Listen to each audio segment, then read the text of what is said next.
ဒီနေ့ကတော့ငပြောရခိုင်ရဲ့ချက်ပါမယ်ပထမဆုံးငပြောလီပြီးတော့နမဲအောင်စနွေးနေပြီးစိတ်နေပေါ့နော်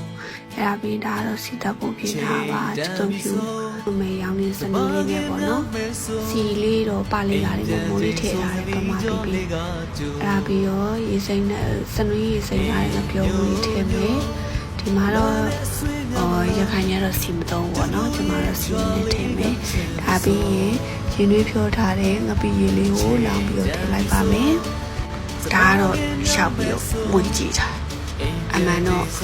ကျွန်တော်ငပြောဖို့တခါမှမချက်ဘူးဒါပထမဆုံးချက်ဘူးတာပေါ့နော်အဲ့ဒါပြီးတော့ဖုံးလေးအုပ်ပြီးတော့လုံးလိုက်မယ်စူလာပြီးဆိုရင်ဝင်ပြီးတော့ကြည့်လိုက်ရပါတော့လုံနေလေးဆိုရတာမောင်းလို့စားတော့ငပြရေးတော့ကိုစီလေးသလိုထည့်မယ်